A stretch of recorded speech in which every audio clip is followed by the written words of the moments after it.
20. sajand oli autoritaarsete režiimide ja ideoloogiate ajastu. Euroopas leidis aset 2 maailmasõda, mille järel vaevles Ida-Euroopa kommunistliku imperialismi all. Aafrikas vastsündinud riikide vanad koloniaalpiirid soodustasid diktatuure ja etnilist konflikti ning ka Aasias upitasid need võimule türannid. USA ja NSV Liidu huvid põrkusid ka Ladina-Ameerikas ning konfliktide ja diktatuuride tõttu kannatasid miljonid, kes elasid tuhandete kilomeetrite kaugusel nii Washingtonist, Berliinist kui ka Moskvast, Kuubast ja Fidel Castrost teavad kõik, ent vaid 2 aastat pärast Kuuba kriisi hõivas USA enda mõjusfääri Kuubast isegi tähtsama riigi, Brasiilia.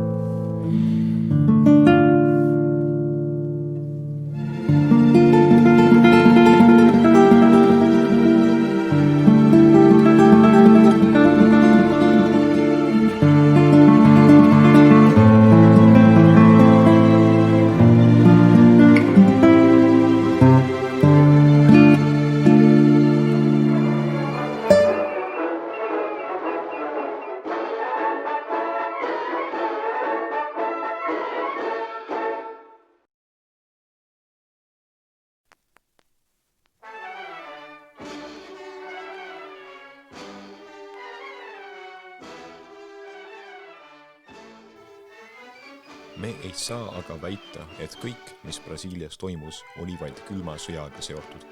Brasiilia armee oli juba mitmeid kordi osalenud riigipööretes ja läbi käinud valitsusvastaste rühmitustega. Tänapäeva Brasiilia loo alguseks saab mõneti pidada aastat 1889, mil oligarhid ühendasid jõud sõjaväega ning kukutasid monarhia.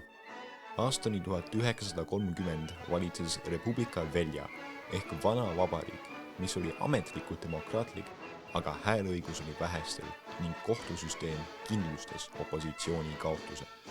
Üleriigiline võim oli vaid 2 tähtsa osariigi, Minas Geraisi ja São Paulo päralt.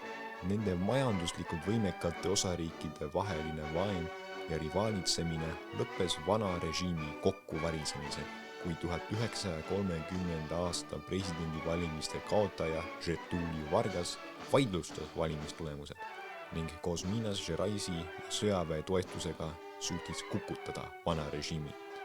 Pärast 1932. aasta mässu mahasurumist ja oma võimu lõplikku kindlustamist 1937. aastal algas Estado Novo ehk uue riigi periood, mil Vargas valitses raudse rusikaga Brasiiliale, arendades ja tugevdades majandust, võites sellega paljude kodanike austuse. Kuid 1945. aastal sundisid poliitilised vastased sõjaväe toetusel Vargast tagasi astuma ning algas Brasiilia 4. vabariik. Ajastu, mil tõusis esimest korda võimule demokraatlik kord, kuid teda pidevalt valitsesid populistlikud jõud. Rivaalitsemine ja ebastabiilsus jätkus. 1950. aasta presidendivalimisel võitis Vargas, mistõttu astusid paljud vanad opositsionäärid talle vastu ning algas uus kriis, mille tulemusena sooritas 1954. aastal Vargas enesetapu, jättes valitsusohjad oma asepresidendile. Viha ja raev Vargase surma üle sundis Vargase vastaseid oma plaane edasi lükkama. Ning järgmine riigipöörde katse toimus aasta hiljem, pärast 1955. aasta presidendivalimisi. Seekord aga peatas riigipöörde kindral Henrique Teixeira Rochi, kes oli veendunud põhiseaduse kaitsja. Kuigi Rochi sõjaväelise riigipöörde peatas, oli see seemneks 1964. aasta riigipöördele. Tol ajal oli presidendivalimiste kord erinev tänasest, sest siis valiti president ja asepresident eraldi valimistel ning tsentristliku PSD ja vasakpoolse PTB koalitsiooni mõlemad kandidaadid võitsid. Presidendiks valiti tsentristlik ja uuendusmeelne Juscelino Kubitschek, tuntud ka kui JK, ning asepresidendiks valiti vasakpoolne João Goulart. Kuigi JK ei olnud sotsialist, tekitas just tema vasakpoolne ja sotsialistlik asepresident parempoolsete rühmituste ja antikommunistliku sõjaväe seas pahameelt. aga veel see ei avaldanud väga laialdaselt. Kubitscheki valitsuse ajal uuendati Brasiilia taristut ja ehitati uus pealinn, Brasilia, mis on riigi pealinn tänase päevani. Juscelino Kubitscheki valitsus polnud aga veatu. Tema valitsuse ajal tõusis inflatsioon lakke ja riigivõlg kasvas plahvatuslikult. Kubitscheki enda ümber tiirlesid ka korruptsioonisüüdisused, ent sellest hoolimata mäletatakse JK'd kui ühte parimat presidenti Brasiilia ajaloos. Vaatamata presidendi populaarsusele soovisid aga paljud kodanikud muutusi. Seni oli PSD ja PTB peamiseks poliitiliseks vastaseks parempoolne UDN, kus olid ka paljud riigipöörajad. Ent 1960. aasta valimisteks otsustas UDN ühendada jõud mitme erineva parteiga ja nimetada oma kandidaadiks Jânio Quadros, kes oli endine São Paulo osariigi kuberner ja oma kampaaniale hoogu kogumas tänu korruptsiooni vastasele retoorikale. Tema kampaania sümboliks sai luud, kuna ta oli lubanud Brasiilias korruptsiooni nii-öelda minema pühkida. Quadrose vastaseks sai seesama kindral Locci, kes peatas riigipöörde katsed. Teda toetas PSD, PTB ja mitmed väiksemad parteid. Kuigi ta oli demokraatliku korra päästnud, ei olnud ta poliitikuna võimekas. Liberaalist sõjamees Locci oli otsekohene ning ei suutnud oma programmi edasi anda kedagi solvamata. Eriti vasakpoolsete seas oli paljudel raske Locci omaks võtta. Vasakpoolsete hulgas oli populaarne asepresident Goulart, hüüdnimega Django, ning tekkis Jean liikumine, mis toetas Jânio Quadrose valimist presidendiks ja Goularti asepresidendiks. See mõjus Locci kampaaniale laastavalt ning ta kaotaski 1960. aasta valimised, mis olid PSD-PTB koalitsiooni jaoks esimesed kaotatud presidendivalimised üldse. Brasiilia rahvas aga ei teadnud, et järgmised demokraatlikud presidendivalimised on 29 aasta pärast. Quadros ei olnud võimekas president, olles 1961. aasta jaanuari lõpus presidendi ametisse astunud, leidis ta kohe poliitilisi vaenlasi. Tema enda partei oli parlamendis väga vähese esindusel. 326 alamkoja liikmest oli Quadrose PTN-ist vaid 7 ning 65 kohalises senatis oli vaid 1 senaator PTN-ist. Seega sõltus Quadros koalitsioonist, mis ta võimul aitas. UDN, PR, PL ja PDC, kellega oli Quadrose parteidel alamkojas kokku 90 ning senatis 21 kohta. Sellest ei piisanud kummaski kojas enamuseks ning 1962. aasta parlamendi valimisteni oli Quadros sunnitud koostööd tegema veel muude parteidega. Quadros oli aga eksentriline poliitik ning sattus türidesse poliitikute ja ametnikega, kellest Quadros läks mööda otseste käskudega. Quadros raiskas oma energiat mõttetutele küsimustele, näiteks keelas ta ära bikiinid, kukevõitlused ja reklaamid kinodes. Quadros suutis inflatsiooni, korruptsiooni ja riigivõlga vähendada IMF-i abiga, aga parlamendi vastupanu tekitas talle palju raskusi. Lõpuks ei olnud Quadros heades suhetes ka UDN-iga, mis oli tema koalitsiooni suurem liige, ning Quadrosel oli üha raskem valitseda. Kõige selle tagajärjel hakkas Quadros hauduma plaani oma võimu kindlustamiseks. Selle plaani esimeseks sammuks oli saata asepresident João Goulart riigivisiidile Hiina Rahvavabariiki. Teiseks sammuks Quadrose plaanis oli tagasiastumine. Quadros esitas lühikese tagasiastumisavalduse ning lahkus ametist lootuses, et parlament ei võta tema tagasiastumise avaldust vastu, aga parlament võttis selle vastu. Selleks juhuks oli olemas plaan B, mille kohaselt oleks rahvamassid aidanud Quadrose uuesti võimule, aga seda ei juhtunud. Seega oli Brasiilia jäetud presidendita ning parempoolsete elementide kartused olid saanud tõsiasjaks. Asepresident Goulartist saab president. Goularti eemalolek tekitas riigipöörajatele hea võimaluse Goularti takistada. Presidendi amet läks asepresidendi Hiina visiidi ajaks alemkoja presidendile Ranieri Matsillile ning osa sõjaväelasi koostöös pidevalt vandenõudes osalenud Guanabara kuberneri Carlos Lacerda juhitud parempoolsetega otsustasid läbi viia riigipöördekatse Goularti peatamiseks.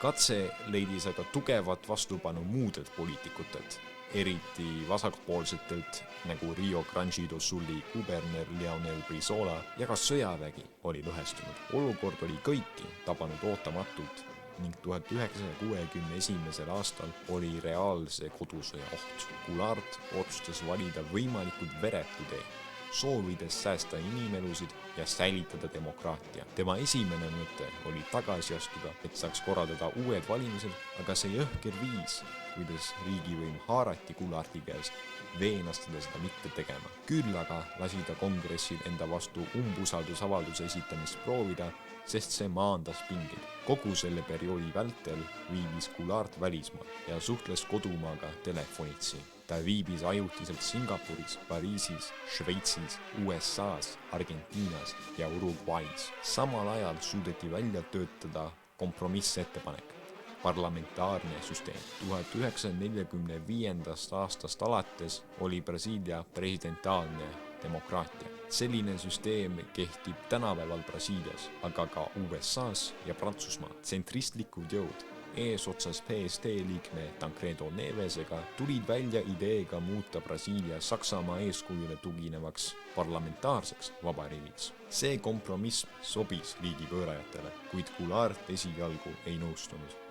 Neves tõi Goularti veenmiseks välja asjaolud, et presidendi amet pidi siiski jääma märkimisväärse võimuga ning Goulartil olid olemas talle lojaalsed väeosad, millega saaks ta luua aluse vana süsteemi naasmiseks. Goulart oli igasuguse verevalamise vastu, kuid võttis kompromissi vastu, lootes vana süsteemi oma ametiajal taastada.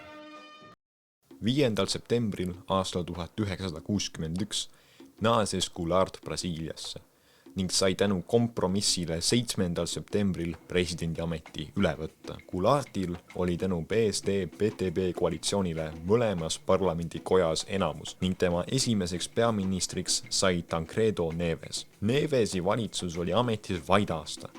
1962. aastal oktoobris astus Neves tagasi, et osaleda parlamendi valimistel. Nevesit asendas Brusado da Rocha ning tema asemele tuli Hermes Lima, kes jäi valitsema kuni parlamentaarse süsteemi lõpuni. Goularti esimene ja kõige tähtsam mure oli situatsiooni kordumine. Peaminister Nevesi ministriportfellid jagati enamjaolt nii PSD-PTB poliitikutele, kuid ka peamine opositsioonijõud UDN ning väiksem partei PDC said endale ministrikohti. Sõjaväega seotud ministeeriumid anti aga hoopis parteitudele ohvitseridele. Parlamentaarne süsteem oli aga nurhimas, olles kiirelt sündinud kompromissina, millega mitte keegi rahul polnud. Goulartile ei meeldinud, et tema võimu oli vähendatud ning sõjavägi polnud siiski lõpuni rahul, et võimul on vasakpoolne, keda sõimati kommunistiks. Küll aga polnud Goulart kõige vasakpoolse mees PTB-s ning seda teadsid ka parempoolsed riigipöörajad. Nende jaoks oli hoopis hirmsam mees, kes oli olnud neile vastaseks juba 1961. aastal. Leonel de Moura Brizola, lühemalt Leonel Brizola. Brizola esindas PTB radikaalsemat tiipa ning oli valimis võimaliku riigipöörde takistamiseks vägivalda kasutama. Brasiilia vasakpoolsete, siis veel seadusliku, kõige radikaalsema tiiva esindajana tekitas ta parempoolsete hulgas endale palju vaenlasi. Siiski oleks vale väita, et ta oli kommunist. Tegu oli ikkagi sotsialistiga. 1963. aasta 6. jaanuaril toimus referendum, kus küsiti rahva arvamust parlamentaarse süsteemi kohta. Vastus oli kindel. Rahvas ei soovinud parlamentaarset süsteemi. 82,02% hääletajatest hääletas parlamentaarse süsteemi võimaldavate põhiseaduste muudatuste vastu, mis viis peaministri ametikoha kaotamiseni ja täieliku võimu tagastamiseni presidendile. Referendumi tulemus taaskäivitas PTBistade liikumise ning suurenenud võimuga president Goulart otsustas tutvustada reformistide uut paketti, millele ta andis nime baasreformid. Baasreformide hulgas oli maareform, millega kavatseti maid ümber jagada, oli ka kavas riigistada kõik maa, mis oli riigiteedest kuni 10 kilomeetri kaugusel. Administratiivreform, millega kavatseti bürokraatia tõhusamaks teha, valimisreform, millega kavatseti anda hääleõigus madalama auastmega tegevväelastele ja kirjaoskamatutele, pangandusreformi inflatsiooni ohjamiseks, mis oli olnud väga kõrge juba JK ajast, maksureform, millega kavatseti maksusüsteemi kaasajastada, ülikoolireform, millega kavatseti piirata professorite sõnavabadust tudengite õpetamisel ja põhiseaduse muutused, mis teeksid võimaldikuks eelnevate reformide vastuvõtmise. Baasreformide tutvustamine tekitas palju meelehärmi parempoolsete ja ülemklassi hulgas, kuid pani ka paljud USAs kulmu kergitama. Näiteks USA saadik Brasiilias Lincoln Gordon võttis erakordselt Goularti vastase seisukoha. Gordon oli ametisse astunud vaid mõni kuu pärast 1961. aasta kriisi ning temast kujunes Goularti vastastele oluline toetaja. Goularti vastase opositsiooni uus plaan hakkas ilmet võtma. Mitmed kindralid ja parempoolsed poliitikud pidasid plaani Goularti seekord lõplikuks eemaldamiseks. Alates 1964. aastast Goularti olukord halvenes. USA saadik Gordon otsis aktiivset USA ja CIA abi Goularti hukutamiseks. Näiteks kirjutas ta sama aasta märtsis kirjas USA välisministeeriumile, Valgele Majale ja CIA-le nõnda. Kui meie mõjuveim suudab ära hoida siin suurt katastroofi, mille tagajärjel võib Brasiilia muutuda 1960. aastate Hiinaks, siis olen mina ja kõik mu kõrgemad nõuandjad ühel meelel selles, et siia tuleks meie toetust suunata. Vaid 6 päeva pärast baasreformide väljakuulutamist algas protestimarss Peremarss Jumala ja Vabadusega, kus nõuti Goulartile umbusaldamist.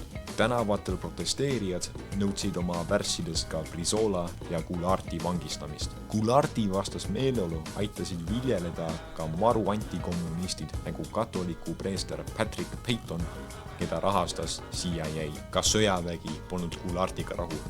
Uue riigipöörde juhtfiguuriks sai marssal Castelo Branco, kelle plaan võttis CIA ja paljude teiste riigipöörajate südamed ning 1961. aasta katseid juhatanud Odilio Denise plaan jäeti kõrvale. 20. märtsil saatis Castelo Branco sõjaväe erinevate tiibade juhatusele kirja, milles hoiatas kommunismi ohu eest, kuid Brasiilias ei suuda sõjavägi üksinda hõivata riigivõimu ning oli vaja ka poliitikute toetust. Riigipöörajatest sõjaväelaste õnneks oli ka poliitikuid nendega ühinemas. Parempoolne Guanabara kuberner Carlos Lacerda, kes oli osalenud ka paljudes varasemates putšikatsetes, oli selle katse plaanimise alguse juures, kuid ta taandus hiljem. Populaarne Sao Paulo kuberner Ademar de Barros, keda tunti rahvasuus kui varastab aga teeb, oli ka valmis koostööd tegema. Goularti baasreformide järel oli tasapisi tekkinud lõhe PSD parteis, mis soodustas riigipöörajate olukorda ja seekord oli ka PSD poliitikuid, kes olid valmis putšikatset toetama. Lisaks oli CIA valmis altkäemakse maksma parlamendi liikmetele, et nad putši poolt hääletaksid. Märtsi lõpus oli puhkenud Cabo Anselmo juhitud madruste mäss, millega taodeldi mereväe juhtide väljavahetamist ja paremat elatustased madrustele. Mässu lõpetamiseks saadetud merejalaväelased ühinesid mässuga. Goularti lahendus mässule oli mässajate amnestia ja mereväe ministri väljavahetamine. See aga vihastas sõjaväge isegi rohkem. 30. märtsil otsustas Goulart kohtuda maaväe seersantidega, nõudes nende lojaalsust. See aga vihastas välja ka alles 2 vahel olnud maaväe ohvitserid ning järgmisel päeval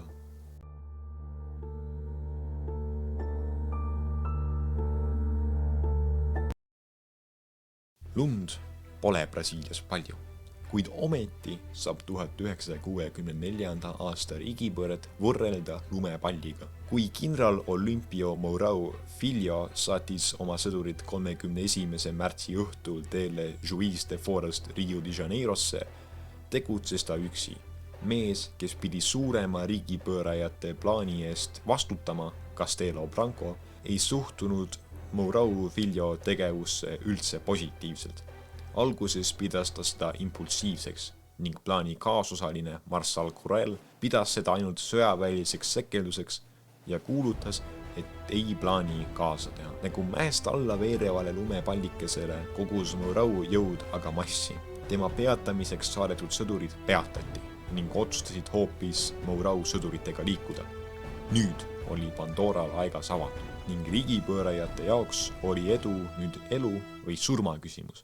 Guanabara kuberner Lacerda ja marssal Castelo Branco barrikateerisid oma ametikorterid ning sõjavägi hakkas otseselt valitsuse vastu pöörama. Leidus ka valitsusele ustavaid jõude, aga need olid vähemuses. Riigipöörajast Guanabara kuberneri Lacerda arreteerimiseks saadetud merejalaväelastest eemaldus üks tank, mis sõitis otse Lacerda lossi juurde. Seal kuulutas tanki meeskond, et nad toetavad riigipöörde katset. Lacerda arreteerimise katse juht admiral Aragão positsioon oli niivõrd nõrgenenud, et teda ähvardati surmaga. Goularti üks viimane lootus oli kindral Cruel. Cruel polnud veel ühinenud riigipöörde katsega, sest ei uskunud, et Mourão suudab koguda piisava hulga toetajaid. Goulart helistas Cruelile, lootes teda veenda riigipöördele vastu seisma tema teise armeega. Cruel nõudis talt vasakpoolse poliitika tagasipööramist, mille poole Goulart ütles, et ta ei suuda talle seda lubada ning et muidu ta ei oleks päris president. Seejärel ühinesid Cruel ja tema teine armee riigipöörde katsedega. Goulart reisis sealt Brasiiliasse, kuid ei leidnud seal sõjaväelaste toetust. Tema poliitilised liitlased soovitasid sõjaväele veriselt vastu astuda, kuid Goulart sai aru, et ta ei suuda sõjaväge peatada. Goulart läks Rio Grande do Suli osariiki, kus 3. armee polnud veel ühinenud riigipöörde katsega. Leonel Brizola oli seal, ässitades üles vastupanu, kuid Goulart otsustas sellega mitte kaasa minna. 2. aprilliks oli 3. armee ühinenud ka riigipöördega ning Goulart põgenes Uruguaysse. Samal ajal valitses kongressist kaos. Sõjaväele oli sõbralikke poliitilisi jõude, ent nendest ei piisanud, et Goulartile esitatud umbusaldust läbi suruda. Soovides vägivallast hoiduda ja säilitada mingisugunegi mulje põhiseadusliku korra säilimisest, otsustas senati president Auro de Moura Andrade lihtsalt kuulutada, et presidendi ametikoht on täitmata. Asepresidenti ametisse ei tulnud, sest Goulart ise oli võimule tulnud asepresidendina ning asendus tema eelmisele kohale polnud leitud. Tuleb silmas pidada, et senati presidendil pole võimu kuulutada presidendi ametikohta vakantseks. Sob a nossa responsabilidade, a população do Brasil, o povo, a ordem. Assim sendo, declaro vaga a presidência da República.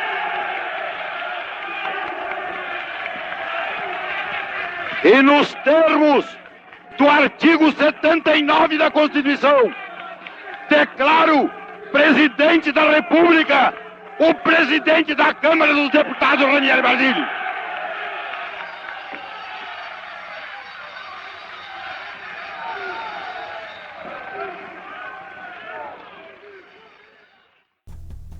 Asepresidendi puudumisel sai presidendiks Ranieri Mazzilli, kes polnud riigipöörde katsega üldse päri ning hiljem ühines ametliku opositsiooniga. Sellest hoolimata otsustas ta ameti vastu võtta, et verevalamist ära hoida, kuid Mazzilli oli ajutine lahendus ning riigipöörajatel, nüüd tehes tihedamat koostööd omavahel, oli vaja korraldada uued presidendivalimised. Mazzilli tõusu tõttu oli põhiseaduse poolt sätestatud, et 30 päeva pärast on vaja korraldada valimised. Selliseid valimisi polnud Brasiilias enne olnud ning kuigi oli tegu riigi reetmisega algusest peale, pidasid riigipöörajad nüüd vajalikuks järgida põhiseadust iga hinna eest. Sõjaväe sees valiti mõõdukate ehk niinimetatud Sorbonnide ja äärmuslaste kompromissina presidendikandidaadiks Castelo Branco, kes võitis kongressis peetud valimised ülekaalukalt. Tema ainsateks vastasteks olid endine president Eurico Gaspar Dutra ja 1955. aasta valimiste kandidaat Juarez Tavora, kes olid vaid ametlikud vastaskandidaadid ja kellel polnud võimalustki. Juba Matsilli ametiajal 9. aprillil kuulutas ise hakanud ja äärmuslastest moodustatud revolutsiooni ülemjuhatus eesotsas Artur da Costa e Silva ülesandega kaitsta riigipöörajate võimu alles jäänud lojalistide eest välja esimese institutsionaalse akti. Revolutsiooni ülemjuhatuse liikmed nimetati Matsilli poolt ministeeriumitesse ning 7. aprillil nõudsid nad kongressilt erivolitusi. Kongress polnud üldse nõus kohe alistuma ning pakkus omalt poolt välja põhiseadusliku akti, mis pidi toimima kui kompromiss kahe osapoole vahel. Põhiseadusliku akti lükkas sõjavägi tagasi ning selle asemele käidi välja institutsionaalne akt. Institutsionaalse akti põhimõte oli, et põhiseadus saab oma jõu nendest aktidest, kuigi tavaliselt on just põhiseadus seaduse põhi. Institutsionaalse aktiga laiendati presidendi võimu järgmistel viisidel. President sai õiguse parlamendi hääletustele panna põhiseaduse muutatusi ning nende elluviimiseks oli vaja vaid poolt häältest. President sai ainuõiguse panna parlamenti hääletusele eelarve eelnõusid ning parlamendil polnud õigust kulutusi suurendada.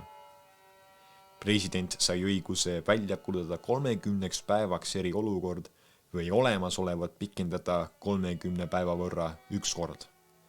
President sai õiguse ära võtta iga kodaniku poliitilised õigused 10 aastaks ning meelevaldselt sai ära võtta ükskõik millise rahvasaadiku mandaadi. Esimese institutsionaalse aktiga nõrgestati ka ametnike võimu ning anti tegevväelastele õigus kandideerida presidendi ametisse. Presidendiks saanud Castelo Branco oli Sorbonnide juht. Sorbonnid olid ohvitserid, kes olid tihedalt seotud Rio de Janeiros asuva kõrgema sõjakooliga ning taotlesid mõõdukamat poliitikat. Nende soov oli kunagi tulevikus muuta Brasiilia uuesti demokraatlikuks vabariigiks, aga esialgu pidasid sõjaväelist režiimi vajalikuks. Neile vastandusid äärmuslased, kes arvasid, et sõjavägi peaks olema võimul nii kaua kui vaja. Äärmuslastele polnud ilmtingimata vajalik kohe naaseda demokraatlikku korda, vaid heal juhul kaugemas tulevikus. Castelo Branco võim kindlustati UDN-i ja PSD koostööga, kuigi UDN ei olnud PSD-ga üldse rahul, sest nende liikmele José María Alckminile anti asepresidendi roll. Sellegi poolest täideti kõik võimalikud muud rollid ja töökohad UDN-i liikmetega. Näiteks ministriteks said enamasti UDN-i liikmed. Esimese institutsionaalse akti abil võeti poliitilised õigused ära sadadelt brasiillastelt. Nende hulgas eelnevad presidendid Goulart, Quadros ja Kubitschek. Algas ka poliitiline repressioon ning Brasiiliast põgenesid mitmed poliitikud ja dissidendid. Näiteks Leonel Brizola ja Pucci vastu seisnud Pernambuco kuberner Miguel Arraix, kes riigipöörde ajal arreteeriti. 1965. aasta alguses oli selge, et demokraatia sellisel kujul, nagu ta oli, ei tule niipea tagasi. Sellegi poolest vanad parteid veel tegutsesid ning enne 1964. aastat valitsenud omavalitsused olid enamjaolt veel võimul. Kuna rahvale ja maailmale prooviti jätta mulje, et tegu oli veel demokraatiaga, lasti 1965. aasta osariikide valimised vabalt edasi minna. President Castelo Branco, kes teoorias pidi vaid Goularti ametiaja lõpuni olema president, pikendas oma ametiaega. Osariikides aga lasti uued kubernerid valida vabade otsevalimistega, nagu seadus ette nägi. Tulemused aga polnud alati riigipöörajatele meelte järgi. Kõigest hoolimata valiti opositsiooni kubernerid Minas Geraisi ja Guanabara osariikides. Äärmuslased nõudsid Castelo Brancolt valimistulemuste tühistamist, kuid Castelo Branco otsustas kubernerid ametisse jätta. Küll aga otsustati oma võimu veelgi kindlustada. Samal aastal keelustati teise institutsionaalse aktiga kõikide parteide tegevus ning loodi uued. Tekkisid valitsuse poolt toetatud Arena, Alianza Renovadora Nacional ehk eesti keeles Rahvusliku Paranemise Liit ning ainus opositsioonipartei MDB, Movimento Democrático Brasileiro ehk eesti keeles Brasiilaste demokraatlik liikumine. Teise institutsionaalse aktiga kaotati ära presidendi ja kuberneride otsevalimised ning otsevalimised säilisid vaid senaatori ja parlamendisaadikute valimistel. Seega ei olnud osariikides, kus valimised toimusid aastal 1966, enam kuberneri otsevalimisi. Selle asemel suruti igas osariigis läbi Arena kandidaat. Kuigi teoorias oli tegu vabade valimistega, võitis ka parlamendi valimised ülekaalukalt Arena. Alamkotta valiti 277 Arena saadikut 132 MDB saadiku vastu ning senatisse valiti 19 Arena saadikut 4 MDB saadiku vastu. Nüüdseks oli uus kord kinnistunud. Vana demokraatia oli kaotatud ning äärmuslased Sorbonnide valitsusest hoolimata suutsid sõjaväelise diktatuuri põlistada. Kaootilise 4. vabariigi asemele tõusis raudne diktatuur, mis tõotas olla lojaalne USAle ja tema liitlastele. Seetõttu sai Brasiilia Castelo Branco valitsuse ajal laenata ohtralt raha investoritelt ja IMF-ilt, millega kaasnes ka populismile vastukaalu pakkuv parempoolne majanduspoliitika, mille peamiseks edendajaks sai 1964. aastal ametisse nimetatud eelarveminister Roberto Campos. Campose poliitikaga eemaldati hinnalaetud toidult ja bussisõitudelt, mis tekitas rahva hulgas suurt viha. Just tema parempoolse ja ameerikameelse majanduspoliitika tõttu pälvis ta hüüdnime Bobby Fields, mis oli ingliskeelne otsetõlge tema nimest. Eesti keeles oleks see ilmselt kõlanud Robert Põld. Castelo Branco ametiaeg pidi lõppema 1967. aastal, aga üha selgemaks sai, et demokraatlikke valimisi ei toimu. 1965. aasta presidendivalimised jäeti ära ning vanad erakonnad olid kaotatud. Kaotati ka vana põhiseadus. 1967. aastal võeti vastu uus põhiseadus, millega muudeti riigipöördega võimule upitatud valitsus seaduslikuks ning võimaldas valitsusel repressioonide jätkamist. Muudeti ka ametliku presidendivalimiste korda ning kaotati otsevalimised. Rahva asemel hakkas presidenti valima valimiskogu. Aasta hiljem, aastal 1968, muudeti ka Brasiilia enda nimi. Alates 1968. aastast peale oli Brasiilia täisnimeks Brasiilia Föderatiivne Vabariik, senise Brasiilia Ühendriikide asemel. Kuigi diktatuuri võim oli täielik, leidus ka vastaseid. Juba riigipöörde toimumise päeval algas vastupanu liikumine. Kuigi põhiseadusele lojaalsed sõjalised jõud olid ootamatult apaatsed, olid meeleavaldused alanud. Meeleavaldusi organiseerisid üldiselt vasakpoolsed jõud ning riigipöörde päeval hukkus 7 inimest ja veelgi rohkem vahistati. Vahistatute hulgas oli ka Pernambuco kuberner Miguel Arraix, kes hiljem pagendati Alžeeriasse. Vaid kuu aega pärast riigipöörde algust avaldati umbusaldust Rio de Janeiro kubernerile Badiger da Silveirale ning ka Amazonase kuberner Plinio Coelho tagandati ametist otsese käsuga presidendilt, millega kaasnes poliitilistest õigustest ilmajäämine 10 aastaks. Diktatuuri tugevnemisega tekkis mõnede poliitikute hulgas rahulolematus. Näiteks Carlos Lacerda, kes oli Guanabara osariigi tänapäeval Rio de Janeiro linna kuberner, tegi tihedat koostööd riigipöörajatega oma ametiaja lõpuni 1965. aastal. Kui jõuti aga selgusele, et demokraatia ei naase niipea, otsustas Lacerda vastu hakata. Lacerda asutas lairinde ehk Frenchi ampla, koos endiste presidentide Goularti ja Kubitschekiga.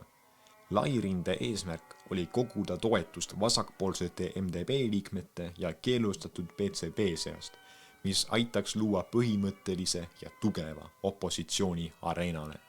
Lõpuks otsustas valitsus Lairinde keelustada. 1976. aastal surid Goulart südamehaigusse ja Kubitschek autoõnnetuse tõttu. Aasta hiljem suri Lacerda südamerabandusse.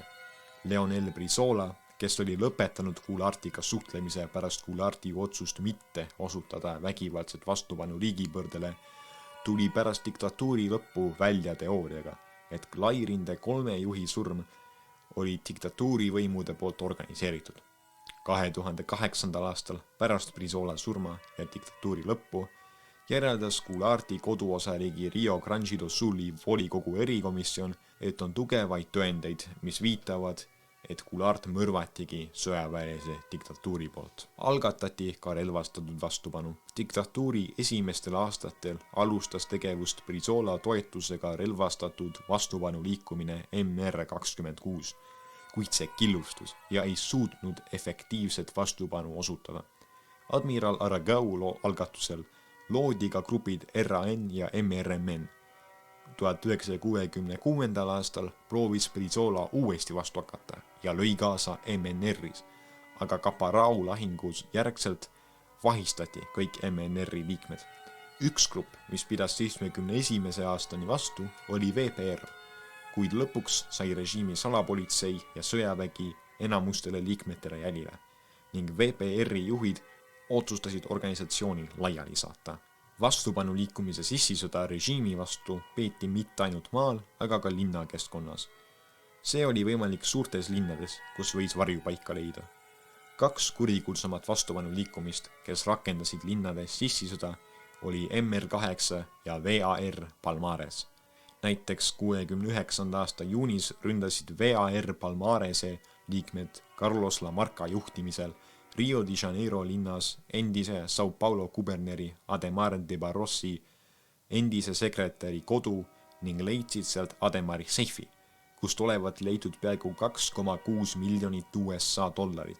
Inflatsiooni arvesse võttes tuleb välja, et see rahahulk oleks aastal 2023 väärt 21,7 miljonit USA dollarit.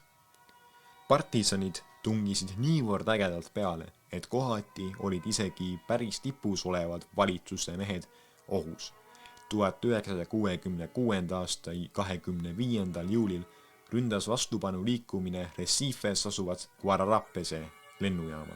Rünnaku peamiseks sihtmärgiks oli marssal Artur da Costa e Silva, kes oli äärmuslaste juht ning tugev kandidaat järgmise presidendi kohale. Costa e Silva lennuk oli aga 116 kilomeetrit põhjas asuvas João Pessoa linnas ootamatult rikki läinud ning Costa e Silva oli sunnitud Recife lennujaamas ootama.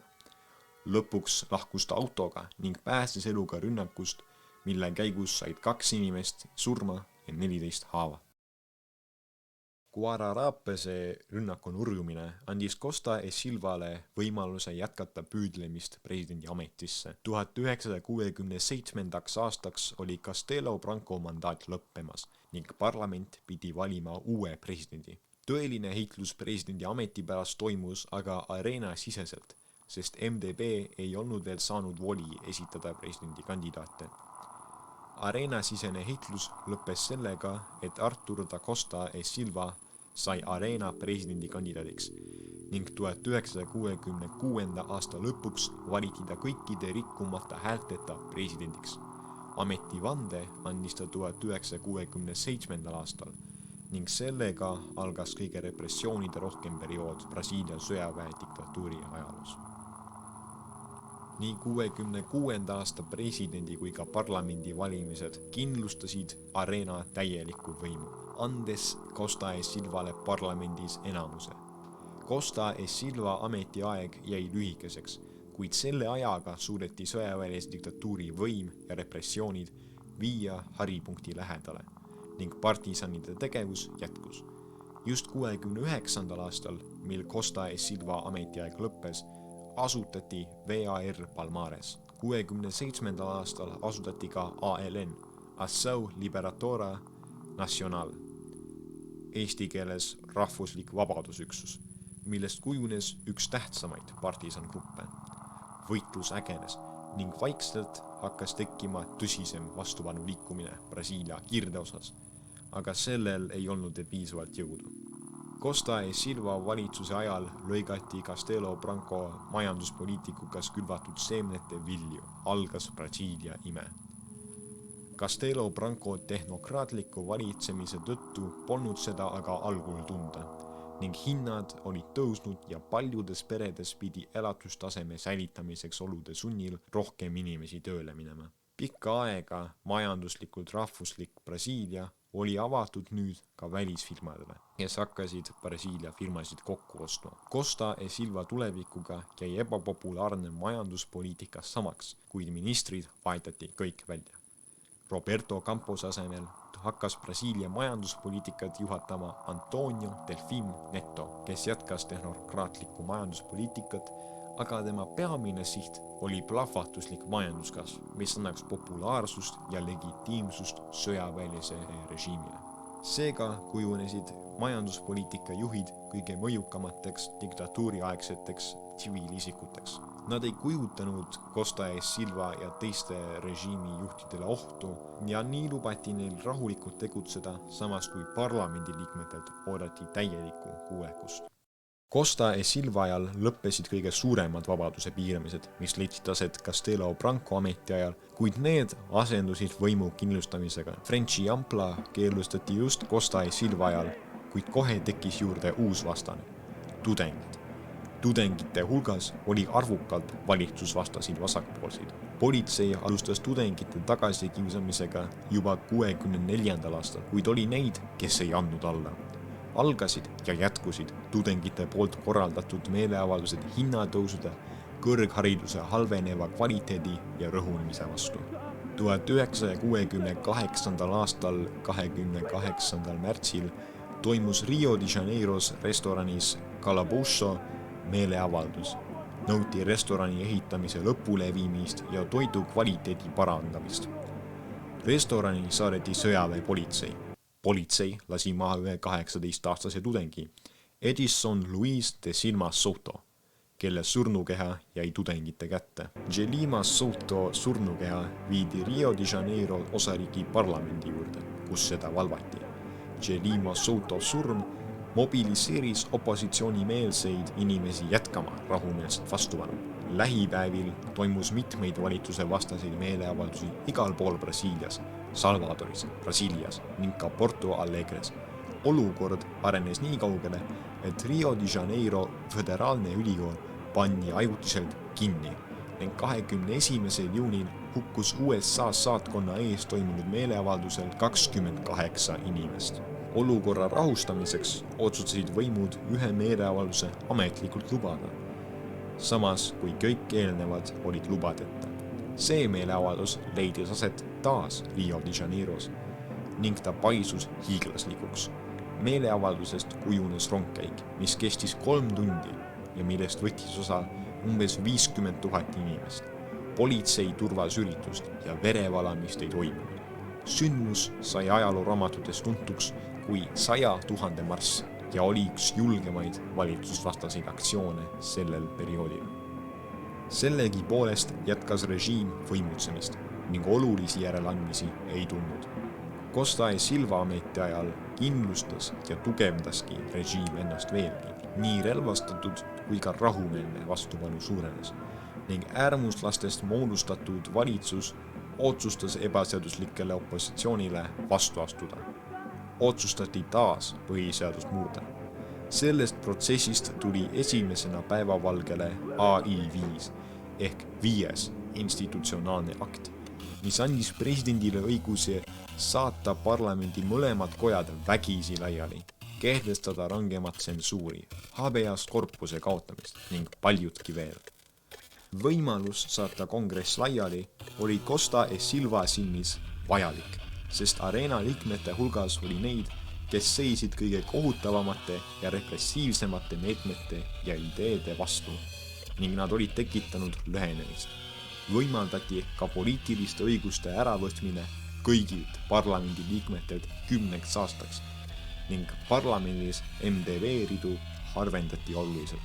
66. aastal võttis MDB 132 kohta parlamendis, kuid 70. aastaks oli neil alles ainult 65. Äärmuslaste ideed olid võitmas, aga need olid ka vastukäivad. Mõlemad sõjaväeleirid pooldasid demokraatiat, kuid nende enda nägemused ja põhjendused olid erinevad. Sorbonnid nägid ette, et peatselt naasebki demokraatia, nagu oli rahvale lubatud 64. aastast peale. Sorbonnide vastaksleeriks olid äärmuslased, kes olid valmis võimu säilitama ja meelevaldselt kasutama enda äranägemise järgi. Sellest hoolimata jätkusid valimised ning tsensuurist hoolimata said kongressi liikmed end enam-vähem vabalt väljendada. Ühine joon leeride vahel oli see, et ära prooviti hoida caudillo, tugeva ja karismaatilise eluaegse presidendi teket, nagu oli juhtunud Hispaanias Francisco Francoga, kes oli ametis aastatel 1936 kuni 1975, 39 aastat. Seetõttu olid ka kõik sõjaväelise diktatuuri presidendid nõus oma ametid ametiaja lõpuks ära andma. Seetõttu jätkas tegevust MDB. Seetõttu ei oldud valmis otsest võimu haarama. See kõik oli lootuses, et ühel päeval saab tõelisesse demokraatiasse naasta, kuigi režiim end ametlikult pidaski demokraatlikuks, aga diktatuuri haripunkt polnud veel käes. 1968 ja 69 aasta olid Brasiilias ebakindluse aastad. 69. aastal tabas Costa e Silvat insult. Ta oli halvatud poolest kehast. Ei saanud suhelda, kuid sai aru, mida räägiti. Tema asepresidendiks oli Pedro Aleixo, kes oli olnud riigipööraja ja veteranpoliitik, kuid ei olnud piisavalt äärmuslik, et ta sõjaväele sobiks. Just Aleixo oli seisnud vastu AI5-le, lootes, et lahendus leidub põhiseaduse muutmises ja eriolukorra pikendamises, mitte institutsionaalsete aktide täiemahulises ja tähtajatus rakendamises. Aleixo ei olnud ka sõjaväelane ja see tekitas probleeme kõrgemate sõjaväelaste ja äärmuslaste seas, kes ei tahtnud anda võimu tsiviilisikutele. Kavandatud põhiseaduste muudatused olid juba ammu plaanis, aga alles nüüd võeti neist paljud ka vastu. Sõjaväeliste ministrite algatustel jäeti vastu võtmata paragrahv, mis oleks andnud asepresidendile volitused presidendi ametist tagandamise või tervisliku seisundi halvenemise korral. Sõjaväeministrid haarasid võimu ning sisuliselt vahistasid Aleixo. Moodustati junta, mida juhtisid armeeminister Aurelio de Lira Tavares, õhuväeminister Marcio de Sousa Melo ja mereväeminister Augusto Rademacher. Junta ametiaeg oli mõistagi piiratud ning kokku valitses ta vaid 2 kuud, 31. augustist 30. oktoobrini 1969. aastal. Junta tähtsaim eesmärk oli leida asendus Costa e Silvale, kellel ei olnud enam võimalik valitseda. Sõjaväes oli mitmeid kandidaate, kuid 2 tähtsamat olid 4-tähe kindral Emilio Carrascazo Medici ja 3-tähe kindral Albuquerque Lima. Lima vaated ei ühtinud diktatuuri senise kursiga. Tegu oli pigem äärmuslasega, kuid tema poliitilised mõtted ja huvid olid tavapärasest äärmuslasest erinevad. Ta kritiseeris teravalt Delfin Neto majanduspoliitikat ja mõistis hukka Brasiilia filmade välismaalastele müümise. Tema nägi ette natsionalistrikumat ja isegi pisut vasakpoolsemat majanduspoliitikat. Tema vastane Medici oli aga sarnane Costa e Silvale ning ilmselt oleks olnud tema eelistatud valik. Esindades äärmusluse jätkamist ja senist kurssi, oli ta meelepärane Costa e Silva toetajatele. Lõpuks olid võidukad siiski Medici pooldajad, kui võeti vastu otsus, et sõjaväelasteks saab presidendiks kandideerida vaid 4-tähe kindral. Ametlikult toodi põhjendusena välja see, et alam ei saa anda käske ülemale. See välistas Lima kandidatuuri ning Medici sai areena kandidaadiks. MDB ei saanud kandidaati esitada, ning kui oli aeg valimisteks, kutsuti parlament korraks kokku ning saadeti pärast Medici valimist presidendiks kohe uuesti laiali. Iga kord, kui ma telerist uudiseid vaatan, olen ma rõõmus. Välismaalt on uudiseid streikidest, vihast, atentaatidest ja konfliktidest, kuid Brasiilia marsib rahus edasi arengu suunal. See mõjub nagu üks rahusti pärast tööpäeva. Emilio Garrastazu Medici. Nüüdseks oli diktatuuri haripunkt käes. Medici oli tõeline äärmuslane. Ta oli mees, kes oli varakult pidanud õigeks 64. aasta riigipööret ning oli sellega koheselt ühinenud. Aastatel 67–69 oli ta SNI rahvusliku informatsiooniteenuse esimees. See oli Brasiilia sõjaväelise diktatuuri üks luureagentuuridest, millega luurati kodanikke ja poliitilisi vastaseid. Medicile oli see kogemus ülimalt hariv ning aitas tal paremini aru saada oma riigist ja ta rahvast. Eelmised 2 diktaatorit olid olnud vaid sõjaväelased, kelle valitsemise kogemus algas pärast 64. aastat. Tehnokraatlik pragmaatiline majanduspoliitika oli kandnud vilja. Medici ametiajaks oli Brasiilia ime täies hoos ning majandus kasvas iga aasta umbes 10%. Medici otsustas jätkata Castelo Branco ja Costa e Silva alustatud kurssi. Sellel ajal ehitati väga palju taristuprojekte, näiteks 13-kilomeetrise president Costa e Silva sild Rio de Janeiro ja Niteroi linnade vahel, mis on tänase päevani Ladina-Ameerika pikkuselt teine sild. Sild kannab ametlikult tänase päevani Costa e Silva nime, ent rahvasus on ta Rio Niteroi sild.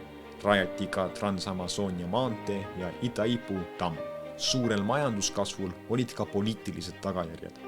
Costa e Silva poolt asutatud avalike suhete asutus AERP sai Medici ajal uue tuule sisse ning algas lai propagandakampaania. Nii mõnelegi brasiillasele jäi mulje, et demokraatia tuli ohverdada majanduskasvu nimel. Brasiilia bürokraadid ja kontoritöötajad teenisid oma Lääne-Euroopa ja USA kolleegidest isegi rohkem ning alamklassi tekkis aina rohkem töökohti juurde. Sõjaväeline režiim oli paljudele brasiillastele meeltmööda ning Medicile oli tekkinud toetajaskond ka tsiviilisikute seas. Teine element, mis tekitas brasiillaste hulgas suurt vaimustust, oli jalgpall. 1970. aastal oli FIFA meistrivõistlused Mehhikos ning Brasiilia koondis oli teinud suuri edusamme. Meeskond alistas turneer Tšehhoslovakkia, Inglismaa, Rumeenia, veerandfinaalis Peruu ja poolfinaalis Uruguay. 1970. aasta koondis on siiani tuntud kui üks parimaid rahvuskoondiseid, mis on üldse FIFA turneeridel võistelnud, olles seljatanud oma vastased nimekate ja legendaarsete mängijatega nagu Pelé, Jairzinho ja Rivellino. President Medici ja diktatuur kasutasid seda edu enda huvides. Medici oli isiklikult kohal mitmetel jalgpallimängudel ning oli võtnud Brasiilia meeskonna edu enda südameasjaks. Lõpuks saabus finaalis võit Itaaliale 4-1 ning Brasiilia oli FIFA turnee võitnud 3. korda. Brasiiliat tabas võidu eufooria, millest sai osa ka Medici, olles tihedalt jalgpallimeeskonna kõrval ja poseerides piltidel võidukarikaga. Loomulikult saatis Medicit valimistel edu. MDB ridu oli enne pidevalt harvendatud, neile oli keelatud sisuline kriitika valitsuse suunal ja süsteem oli üldiselt nende vastu kallutatud. MDB-le jäi lõpuks vaid 7 senaatorit 59 areenalase vastu ning 90 MDB alamkojalast 220 areenalase vastu. Demokraatia oli nii-öelda töökorras. Režiimi väitel näitas see rahva tugevat toetust Medicile ning valitsuse töö jätkus takistuteta. Valimiskaotus oli MDB-le lausa nii suur, et mõeldi korraks MDB lihtsalt laiali saata. Pidevalt kurdeti ebademokraatliku süsteemi ja ebaausa kohtlemise üle, kuid MDB otsustas oma tööd jätkata. Brasiilia ei olnud ainus sõjaväeline režiim Ladina-Ameerikas.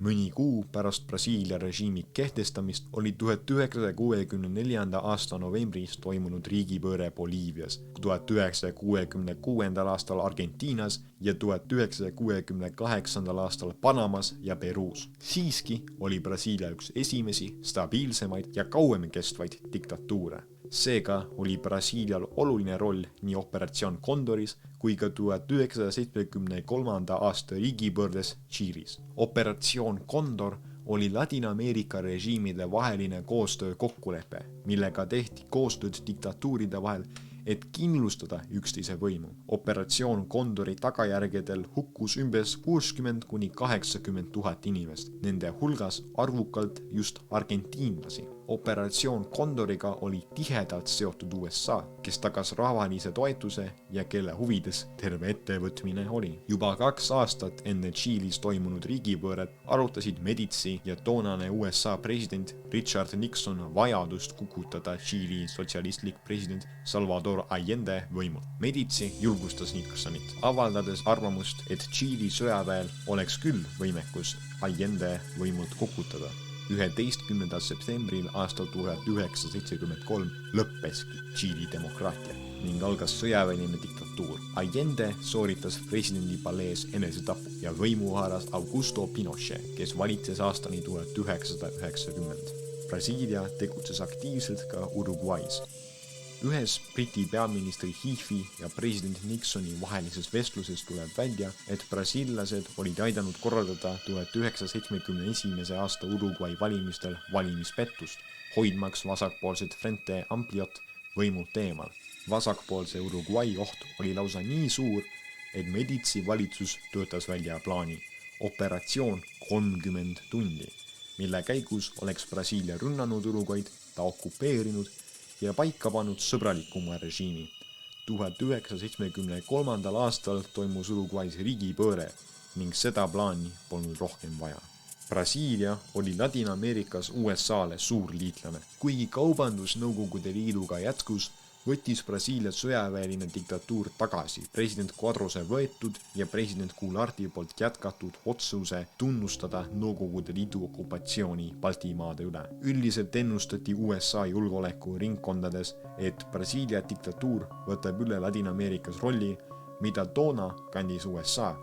Ennustuste kohaselt oleks Brasiilia hakanud hoolt kandma, et kommunism ja sotsialism ei leviks Ladina-Ameerikas, kuigi seda mitte nii otseselt ja julgelt nagu USA.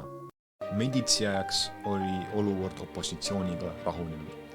1968. aasta kaos ja märul oli vaibunud ning ka rahumeelset vastupanu reaalselt ei olnud. Jätkus kommunistlike partisanirühmade tegevus, seda eriti linnades. Pärast Caparao lahingu kaotust mainis Brizola, et tema enam ei usu relvastatud vastupanu mõttekust. Nii oli tema sõnul vähemalt Brasiilias. Kuubas ja Nicaraguas olid partisanid kukutanud valitsuse ning Argentiinas kujutati tõsist ohtu valitsevale režiimile. Ent Brasiilias ei suutnud nad kuidagi jalule saada. Relvastatud vastupanu leidus eeskätt linnades, kus tegutsesid erinevad rühmitused, mida on ka enne mainitud. Näiteks VPR, ALN ja MR8.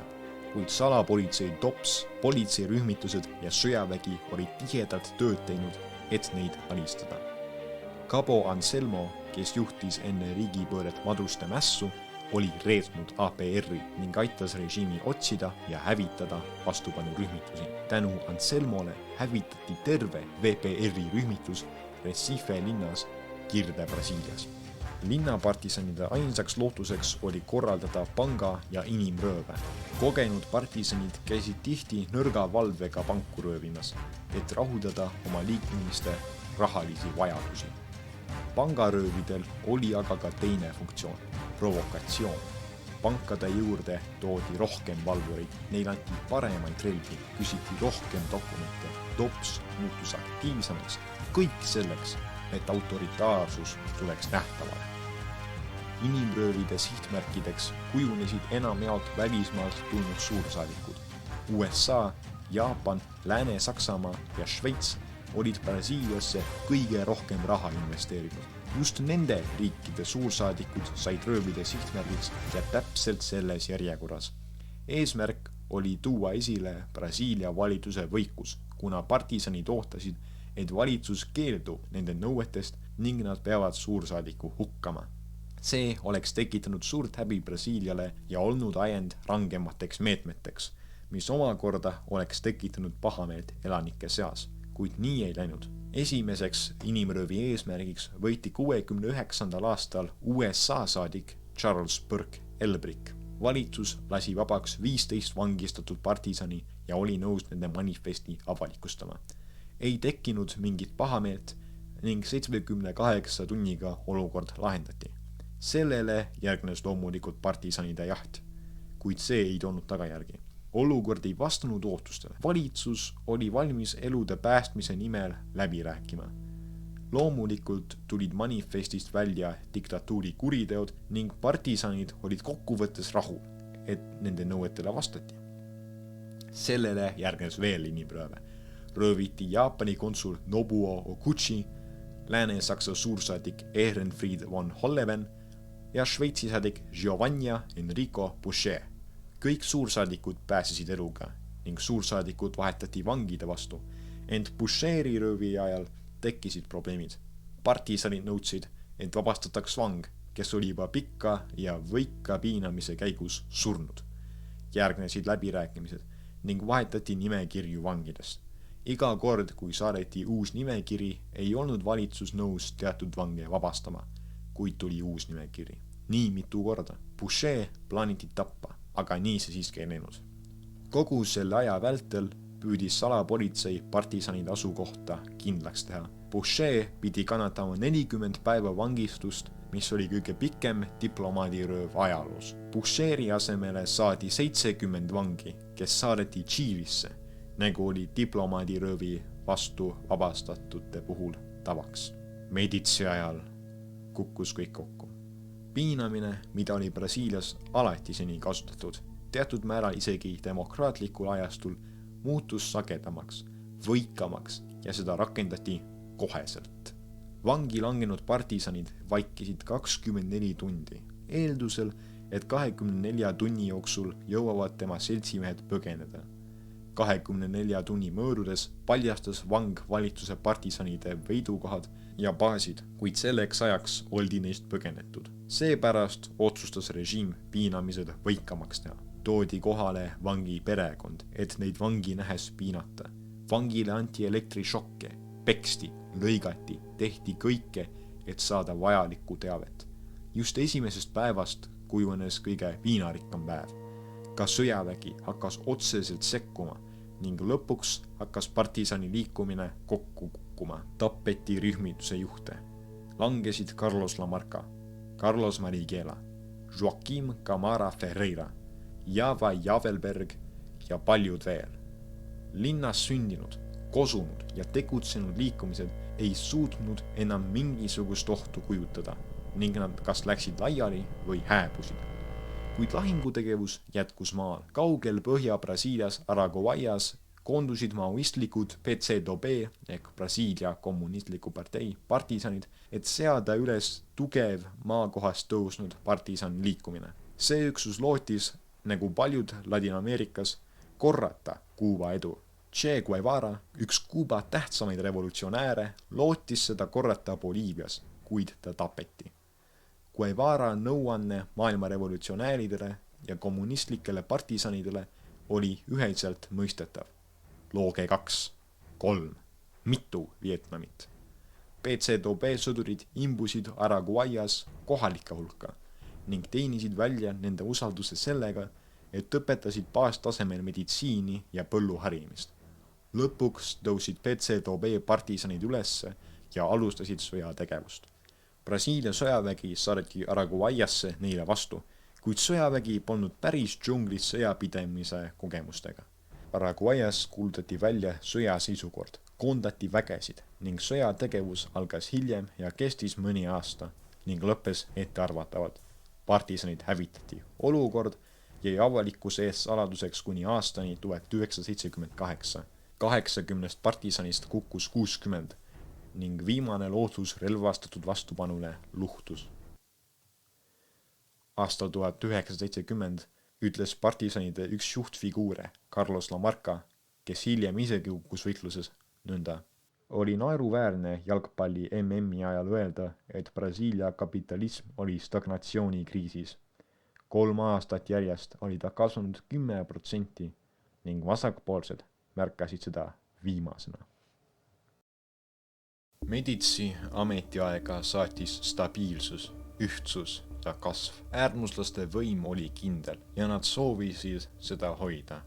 Medici järglaseks sai aga Ernesto Geisel, Sorbonne.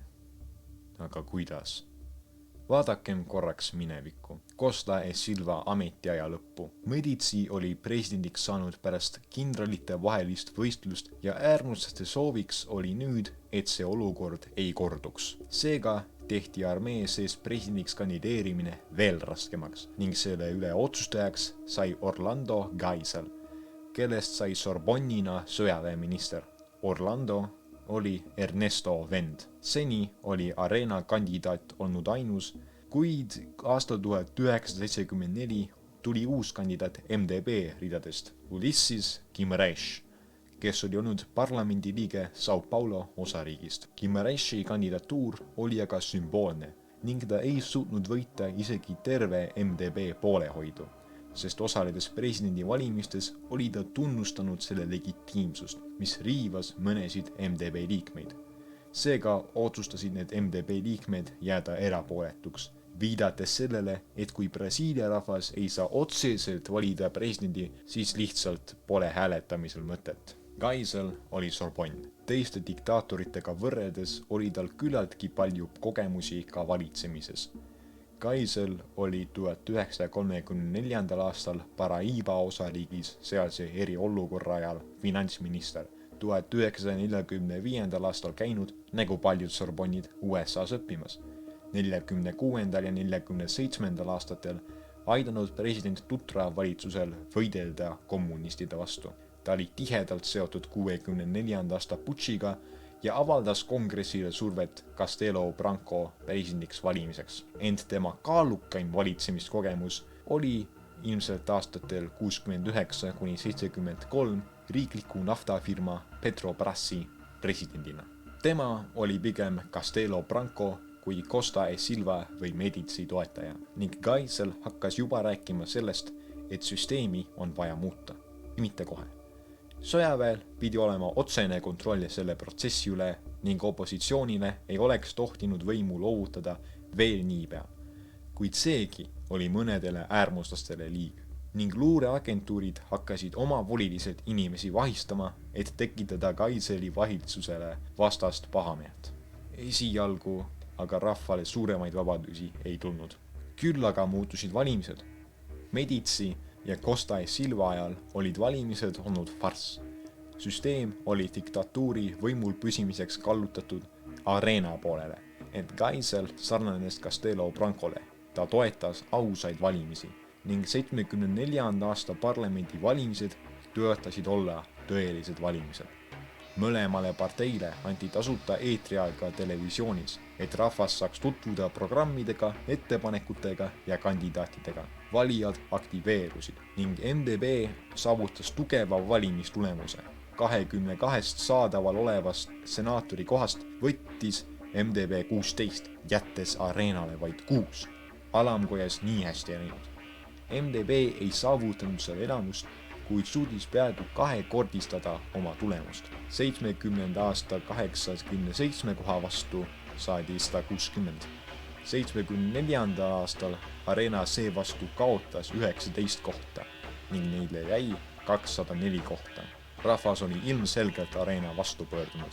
Geisel, olles demokraatia usku, tunnustas valimistulemusi. Arena oli nüüd kaotanud täieliku kontrolli kongressis ning enam polnud võimalik põhiseadust läbi kongressi meelevaldselt muuta, sest Arenal polnud enam 2/3 häältest. Ainus võimalus põhiseaduse muutmiseks oli nüüd läbi 5. institutsionaalse akti, mis ei olnud Geiselile meelt mööda. Kaisel oli nüüd poliitiliselt palju keerulisemas olukorras kui oma ametiaja alguses ning esimene valitsemisaasta polnud isegi veel lõppenud, kuid vähemalt oli majandus korras. Või kas oli? Brasiilia ime oli peagi otsa saamas. Kõrge kasv jätkus aastal 1974, kuid nafta kallines OPEC-i poliitika ja embargode tõttu 3-kordselt. Brasiilia majandus oli juba 1950 aastatest saati toiminud pigem veoautodega kui rongidega ning nafta kallinemine ähvardas kõigele lõppu teha. Ambitsioonikas Antonio Delfim Neto, kes oli Brasiilia imele aluse pannud, oli saadetud Kaiseli 3. ametis olemise päeval Prantsusmaale saadikuks, et tema poliitilist ambitsiooni alla suruda. Sellegi poolest majanduspoliitika põhimõtteliselt ei muutunud ning kriisile vastamiseks otsustati võtta laenu ja kasutada reserve. Selle rahaga suudeti osta piisavalt naftat, et jätkata majanduskasvu, mis andis valitsusele tema legitiimsuse. Pikemat perspektiivi silmas pidades otsustati suurendada Brasiilia naftatootlust, kuid sellest ei piisanud, et kriisi kohe lahendada. 1974. aastal tõusis eksport küll 28,2%, ent import tõusis lausa 104%. Brasiilia riigivõlg oli küll vaid 6,2 miljardit USA dollarit, kuid ühe aastaga see kahekordistus, tõustes 11,9 miljardile USA dollarile. Majanduskasv jätkus Kaiseli aastate lõpuni, kuid see oli märgatavalt vaoshoitum kui Medici ja Costa e Silva ajal saavutatud. Kaiseli kõrgeim majanduskasv oli 10,3% aastal 1976, samas kui Medici kõrgeim oli 14% aastal 1973. Kaiseli madalaim oli 4,9% aastal 1977, mis oli väike, kui võrrelda Medici madalaima kasvuga aastal 1969, mis oli 9,5%. Kaiseli ajal algas liberaliseerumine, ent siiski jätkus piinamine ja repressioon. Partisanide hävitamisega ei lõppenud laialdane piinamise kasutamine, mida oli kasutatud juba enne partisani liikumise hoogustumist ja mis kestis diktatuuri lõpuni. Tasapisi algas aga ühiskondlik arutelu. 1975. aastal lõpetas valitsus ennetava tsensuuri ühe ajalehe O Estado de São Paulo puhul, mille toimetajad olid ainsana pidevalt vaidlustanud tsensuuri kohtusüsteemis. Tsensuur hakkas ka üldiselt nõrgenema. Katoliku kirik ja advokaatide ordu olid olnud seni ainsad organisatsioonid väljaspool MDB-d, mis seaduslikult suutsid järjekindlat ja jätkusuutlikult valitsust kritiseerida. Kaiseli tulekuga said nad hakata kriitikat avalikumalt esitama ning nõrgenenud kontrolliga sai võimalikuks suur skandaal, kui mõrvati ajakirjanik Vladimir Herzog. Herzog oli Horvaatias sündinud ajakirjanik, kuid teise maailmasõja ajal emigreerus ta perega Brasiiliasse. Pärast riigipööret põgenes ta Suurbritanniasse, kuid 1968. aastal naases Brasiiliasse. Ta oli olnud Brasiilia kommunistliku partei liige ning äärmuslaste sõjaväelased otsustasid teda 75. aastal jälitada. Herzog, soovides asja lõpetada, läks ise sõjaväelaste juurde. Nad vahistasid teda, piinasid teda ning tapsid ta. Tema surma ametlikuks põhjuseks oli enesetapp. Sellise seletusega ei lolitanud nad kedagi. Koheselt allkirjasid 42 piiskopi avaliku pöördumise, millega mõisteti hukka valitsuse vägivald ning organiseeriti avalik matus Herzogile. Medici ajal oleks selline üritus ära hoitud, kuid nüüd olid ajad muutunud. Kaisel kaitses avalikult ametlikku seisukohta, kuid suletud uste taga oli ta vastutava kindrali vallandanud ja asendanud. Avalik arvamus oli pöördumas diktatuuri vastu ning äärmuslaste positsioon oli märgatavalt nõrgenenud. Kindlakäeline, mõõdukas, kontrollitud, ebatäielik. Nende sõnadega saaks kirjeldada Kaiseli ametiajal toimunud liberaliseerimist. Võrreldes Medici ja Costa e Silva ajastutega oli olukord tõesti paranenud, kuid pikk tee oli veel minna ning Kaisel ei olnud alati nõus valima kõige otsemat teed. 1974. aasta valimised olid Kaislile ja ta režiimile valmistunud paksu pahandust. Enam ei saanud valitsus kergekäeliselt põhiseadust muuta ja ainus viis oma tahtmist saada oli AI5. Kuid AI5 esindas diktatuuri kõige hullemaid külgi. Kuigi Kaisel oli reformimeelne, tegi ta MDB'le ja ülejäänud opositsioonile selgeks, et AI5 ei kao kuhugi. Kaisel kasutas AI5 poolt antud võimu, et vallandada korruptsioonis süüdistatud kohtunikke ja lahendada näiteks Rio Branco linnapea valimiste ümber tekkinud probleeme. Kaisel aga ei nautinud sellist turvalisust ja võimu nagu eelkäijad. Selle eest oli ta ise hoolitsenud. Juhtus midagi, mis varem oleks olnud ennekuulmatu. Organiseeriti meeleavaldusi. Arvamusliidrid avaldasid pahameelt. 1976. aastal keelasid tsensorid ära Bolšoi balleti näitamise televisioonis, mis tekitas omakorda naeruvääristamist meedia poolt. Organiseerusid ka üliõpilasliikumised, mida oli viimati nähtud 10 aastat tagasi. Kuid äärmuslastele ja sorbonnidele hakkas pahameelt tekitama täiesti uus jõud. Töölisliikumine. Diktatuuri alguses kadus igasugune tõsiselt võetav töölisliikumine ära. Selle asemele loodi valitsuse poolt kontrollitud liikumised, mis olid seotud kindlate asulatega. Kuid diktatuuri leevenedes tekkis ka töölisliikumine.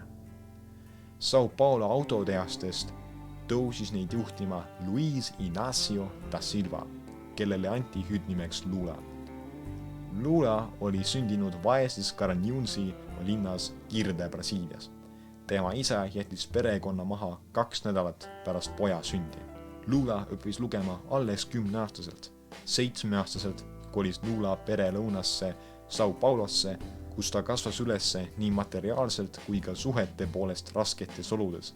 Ta jäi täielikult ilma hariduseta, kuna lahkus koolist pärast 2. klassi, et aidata tööga perekonnal toime tulla. 14-aastaselt läks ta tööle lattu ja lisaks töötas veel tehases. 19-aastaselt sattus ta õnnetusse, kus kaotas paremal käel väikese sõrme. Olles pidanud käima mitmes haiglas enne kui abi sai, hakkas ta huvituma tööliikumisest ning asus seda organiseerima. Diktatuuri nõrgenemisega organiseeris just tema esimesed streikid Sao Paulo autotehastes. Lulast sai üleöö kõige tuntum tööliikumise juht Brasiilia ajaloos, kuid ta vahistati selle streigi eest 6 ajaks. Ometi oli töölisliikumine saanud alguse ning teda ei õnnestunud summutada. Medici poleks asja niimoodi jätnud, aga Geiseli aeg oli teistsugune. Lõpuks tühistas Geisel AI5. Enne selle kaotamist kasutas ta seda ka korra veel, et muuta valimissüsteemi areenale sobivamaks ning tõstis teatud AI5 poolt antud õigused otse põhiseadusesse. Kriitikute järgi polnud Geisel AI5 õieti ära kaotanudki. Ometi oli see samm muutuste suunas ja äärmuslastele see ei meeldinud. Äärmuslased ootasid kannatamatult 78. aasta presidendivalimise. Olles kaotanud suure osa võimust ja pälvinud rahva pahameele, soovisid nad taastada Kaiseri-eelse olukorra ning nende eestkõnelejaks sai Silvio Frota. Frota oli sõjaväeminister ning nägi ennast presidendikandidaadina. Avalikkusele nähtamatult võitles ta rängalt selle nimel, et temast saaks areena kandidaat järgmistel valimistel. Kaisel, nagu Medici enne teda, otsustas vaigistada igasugused spekulatsioonid sellel teemal 78. aastani.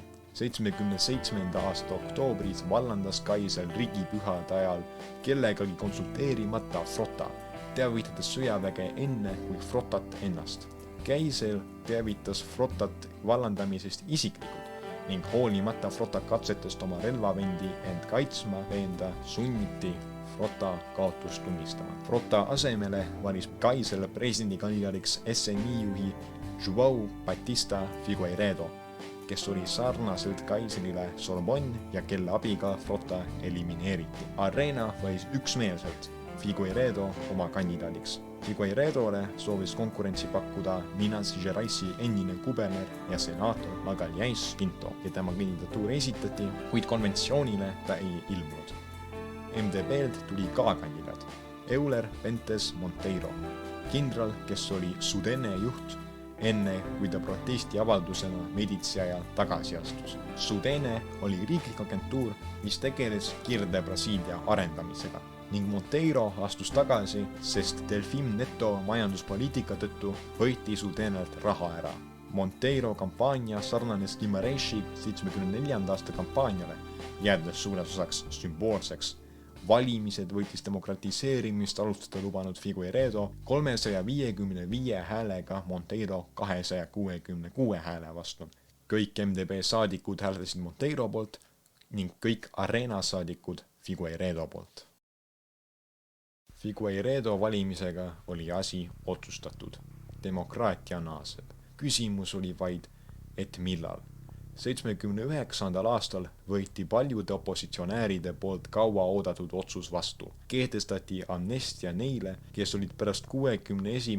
aastat sooritanud poliitilisi kuritegusid. 61. aasta valiti seetõttu, et toona oli viimane amnestia. Amnestia ei laiennud aga neile, kes olid sooritanud vägivaldseid kuritegusid. Samas said armu ka paljud režiimi käsilased ja piinajad. See tekitas rahulolematust, aga siiski hakkasid paljud riigipöörde tõttu Brasiiliast põgenenud inimesed tagasi pöörduma. Nende hulgas näiteks Leonel Brizola ja Darcy Ribeiro, kes oli Goulartil soovitanud vastupanu osutada. Need arengud olid äärmuslastele vastuvõetamatud ja nad võtsid ette viimase arvestatava katse kurssi muuta. Nad pommitasid Rio Centro konverentsikeskust, püüdes vasakäärmuslasi selles süüdi lavastada. Surma sai üks inimene ja haavata sai samuti üks. See aga ei mõjutanud avanemisprotsessi. Pigem tekitas see suuremat pahameelt režiimi vastu. Sõjaväline režiim sai ühe löögi teise järel. Brasiilia ime oli nüüdseks täiesti otsa saanud. Inflatsioon kerkis 78. aastaks 41% ning 79. aastaks 77%. Figueiredo valitsusse naases Delfim Neto põllumajandusministriks. Eelarveminister Simonsen hakkas levitama pessimistlikku retoorikat, et majanduskasv ei saa enam olema selline, nagu ta varem oli. Simonseni sõnul oli vaja kärpeid, et vähendada hiiglaslikku riigivõlga ja muuta majandus jätkusuutlikumaks. Delfim Neto ärgitusel Simonsen tagandati ja asendati Delfimiga. Delfim Neto koostas plaani Brasiilia ime tagasi toomiseks, kuid see ei läinud läbi ning Brasiilia majandus hakkas kahanema. Alates 80. aastast oli Brasiilia ime täielikult lõppenud ning selle tagasitulek võimatu. 1981. aastal langes Brasiilia SKT 4,2% võrra. Inflatsioon oli üle 100% ning kogus aina hoogu juurde.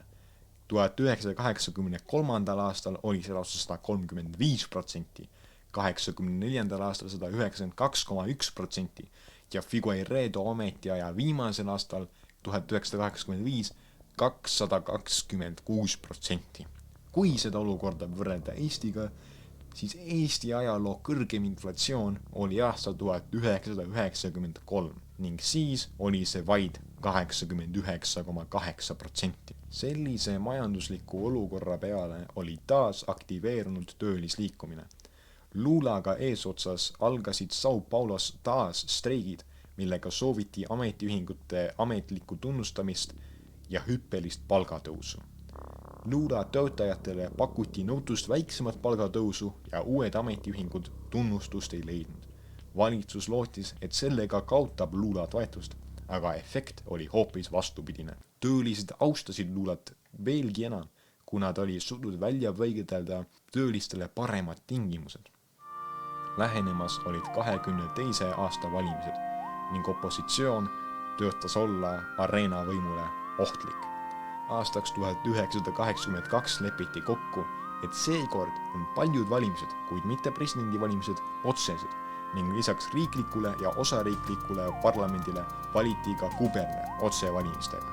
Kuna kohalikud valimised olid aastat 1980 edasi lükatud aastale 1982, valiti väljaspool suuremaid linnu lisaks volikogule otsevalimistega ka linnapea.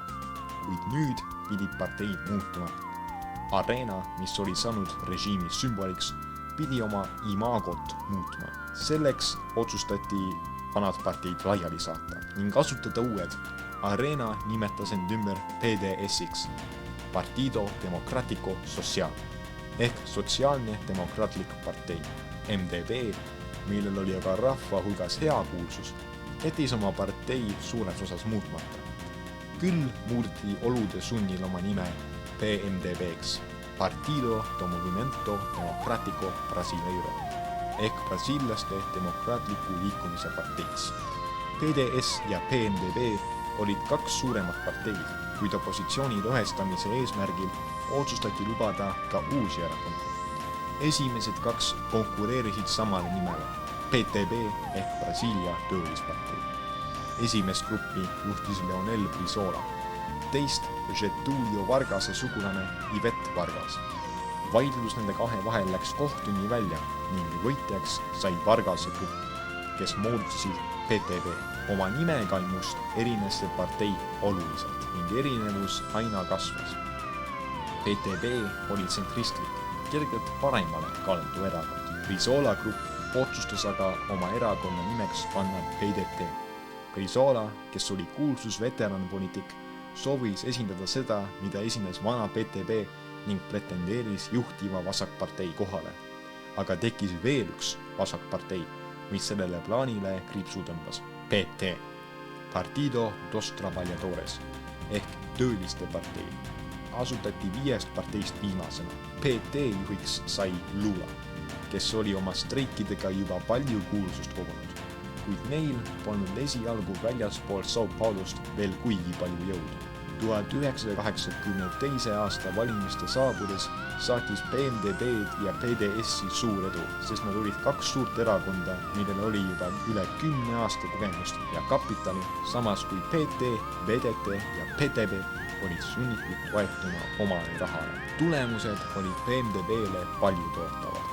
PMDB võitis kuberneri valimised 9 osariigis, PDT võitis valimised Rio de Janeiros, kus sai kuberneriks Leonel Brizola ja ülejäänud 12 osariiki läksid PDS-ile. PDS võitis küll elamuse parlamendis, kuid mitte absoluutselt ning oli nüüd sunnitud võimu jagama mõne opositsiooniparteiga. Majanduskriisi tingimustes ei saanud opositsioon küll oma lennukaid ideid täide viia, kuid demokraatia võidukäik oli juba kindel.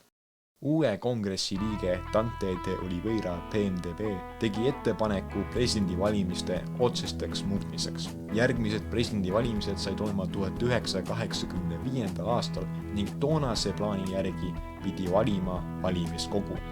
Väikesest ettepanekust kasvas välja tohutu suur liikumine, millega nõuti koheselt uusi ja otseseid presidendivalimisi. Esialgu valitsuse käsul meedia vaikis, kuid tsensuur oli piisavalt tõrk ja peagi kajastati rahumeelseid meeleavaldusi televisioonis pidevalt. Brasiilia kodanikuühiskond koondus koheste ja otseste presidendivalimiste nimel ühtseks liikumiseks, mille nimeks sai Diretas Ja ehk otsesed kohe ning lõõklauseks sai tahan presidenti valida. Paljud opositsioonipoliitikud, töölisliikumise esindajad, kunstnikud, vaimulikud, nii katoliiklikud kui ka protestandid, ajakirjanikud ja isegi jalgpallurid otsustasid osaleda meeleavaldustel. Sõjaväelise režiimi vastus oli nõrk. Televisiooni otse-eetris ajakirjaniku ründamisega kuulsust pälvinud kindral Newton Cruz oli valjult oma vastuseisu kuulutanud, aga muidu lubas sõjaväeline režiim vabalt tulla meeleavaldustele ning sinna koguneski pidevalt tuhandeid inimesi. Kõige suurem meeleavaldus oli 1984. aasta aprillis São Paulos, millest võttis osa 1,5 miljonit inimest. Ettepaneku üle hääletamise ajaks otsustati koonduda pealinna Brasiiliasse. Režiim oli seda oodanud ning kuulutas seal välja eriolukorra. Autod ümbritsesid kongressi ning andsid helisignaali, et teha teatavaks oma toetusettepanekule. Newton Cruz oli pandud turvalisuse eest vastutavaks ning tuli ainsana tänavale, nõudes autojuhtidelt lärmi lõpetamist. Ta isegi tagus paari auto esiklaase kepiga, jättes ennast tobeda mulje ja ei saavutanud sellega mitte midagi. Ettepanek jäi küll napilt toetusest ilma, aga 2/3 häältest oli peaaegu koos ning isegi PDS-i ridadest tuli mõni toetushääl. 1985. aasta presidendivalimised toimusid seega siiski valimiskogus. Aga kes olid kandidaadid? Presidendikandidaadi valituks osutumiseks oli vaja üle poolte häältest. PT oli otsustanud neid valimisi boikoteerida, kuna need polnud otsesed. Kuigi alamkojas polnud PDS-il otsest enamust, siis koos senatiga oli neil oma hääled oma kandidaadi jaoks koos. PDS-i seas oli 3 peamist kandidaati. Siseminister Mario Andreazza, asepresident Aureliano Chavez ja endine São Paulo kuberner ja praegune parlamendi liige Paulo Salim Maluffi. Chavez, kes ei tulnud toime tõsise valimiskampaaniaga, jäi kohe taha plaanile ning 2 peamist konkurenti olid Andreazza ja Maluffi. Lõpuks võttis Maluffi PDS-i poolehoiu.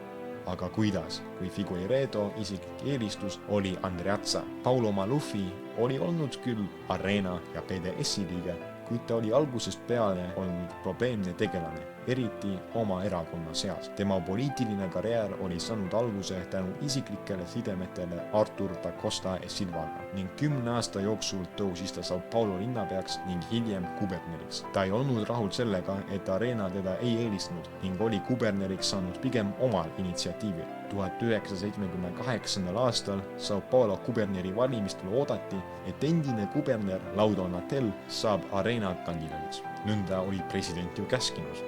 Kuid siis üllatas Maluffi kõiki. Oma isikliku kampaaniaga tähtsate meeste seast sai hoopis temast kandidaat ja kuna kuberneri kandidaate seadis tol ajal üles osariigi parlament, valiti Maluff ainukandidaat kuberneriks. Maluffi lootis nüüd kasutada sama taktikat. Ta oli küll kuberneri ametist tagasi astunud, et parlamenti kandideerida ja saavutas rekordilise häältesaagi.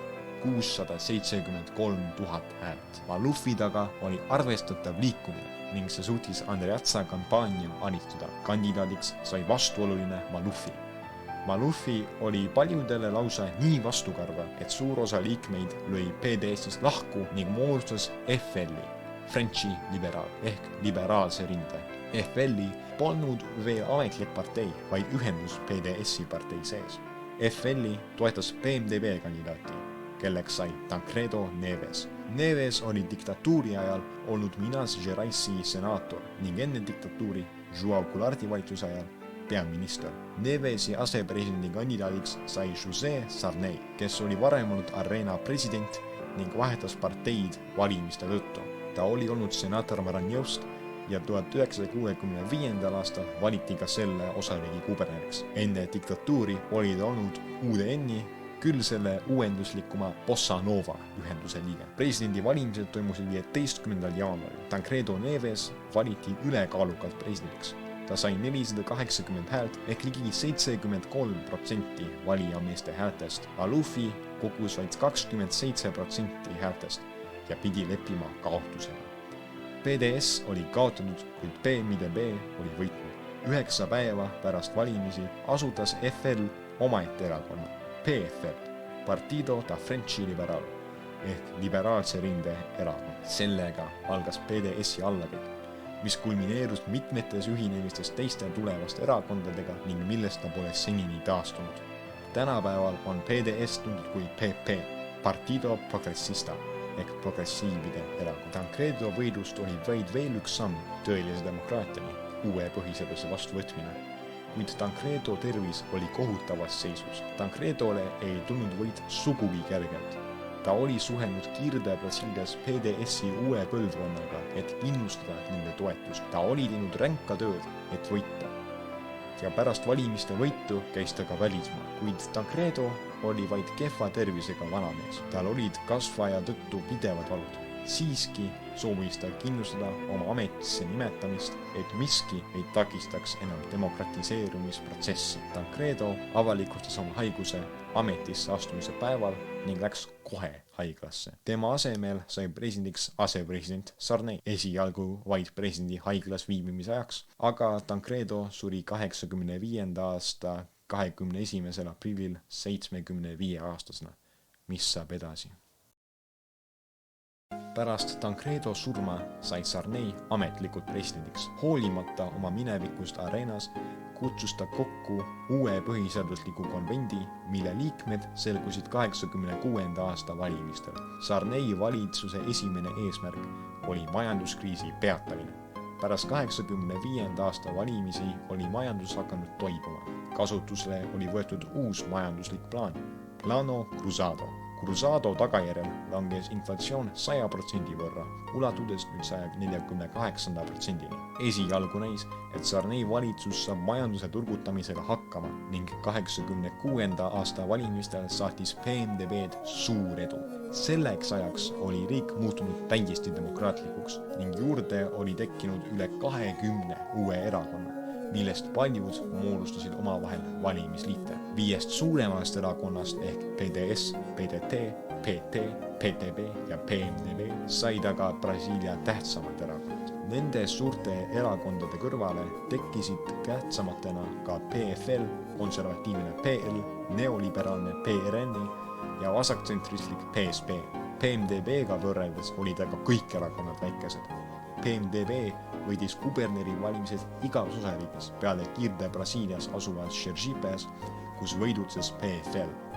Parlamendi alamkojas võttis PMDB üle poole kohtadest ning senatis jäi neile 47 kohta ehk 63% kohtadest. PDS põrus valimistel täielikult ning PFL-i taha jäi ta 3. kohale. Sarney sai mandaadi oma plaanide elluviimiseks ning PMDB hakkas uut põhiseadust välja töötama. Põhiseaduse väljatöötamisel lähtuti konsensuse põhimõttest ning ka PT sai mõned oma peamiselt tööliste õigusi puudutavad ettepanekud põhiseadusesse sisse panna.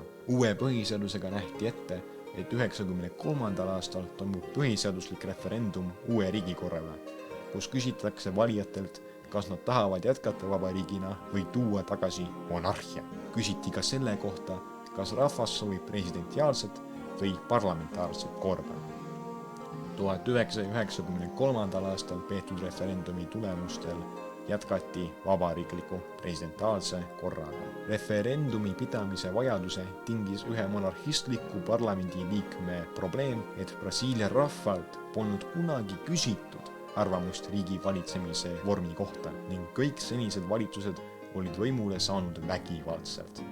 Referendumi targitasid ka parlamentaarset süsteemi pooldavad poliitikud. Uus põhiseadus nägi ette ka hääleõigust kirjaoskamatutele ja 2 valimisvooruga valimisi täidesaatva võimu juhtidele, näiteks president, kuberner ja linnapea, juhul kui ükski kandidaat ei saa üle 50% häältest.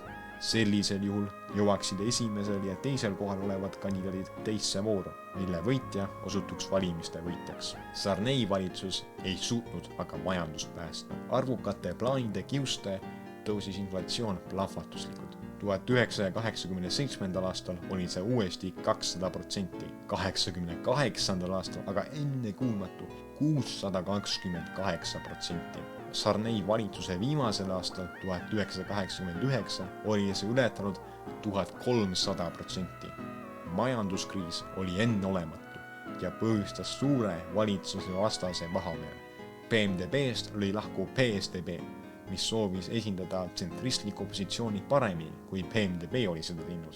PSDB-ga läksid kaasa mitmed mainekad nimed PMDB-st, kes olid diktatuuri ajal osalenud valitsuse vastases tegevuses. Nende hulgas olid 1982. aastal valitud São Paulo kuberner Franco Montoro, São Paulo senaatorid Mário Covas ja Fernando Henrique Cardoso ja eksiilis olnud José Serra. 1989. aastal peeti esimesed täielikult vabad ja otsesed presidendivalimised, kus kandideeris 22 kandidaati. Kandidaate osales peaaegu kõikidest parteidest ning oma kandidatuuri soovis üles seada ka telestar ja mogul Silvio Santos, kes aga protseduuriliste mõõdalaskmiste tõttu oli sunnitud eemale jääma. Mitmed poliitikud, kellest siin filmis oleme rääkinud, osalesid.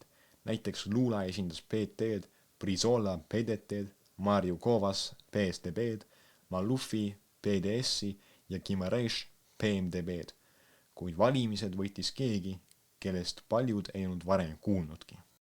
1989. aasta presidendivalimised võitis Fernando Collor de Mello, Alagoase osariigi kuberner, kes oli vastuseisu tõttu Sarneyga lahkunud PMDB-st ja ühinenud PRN-iga.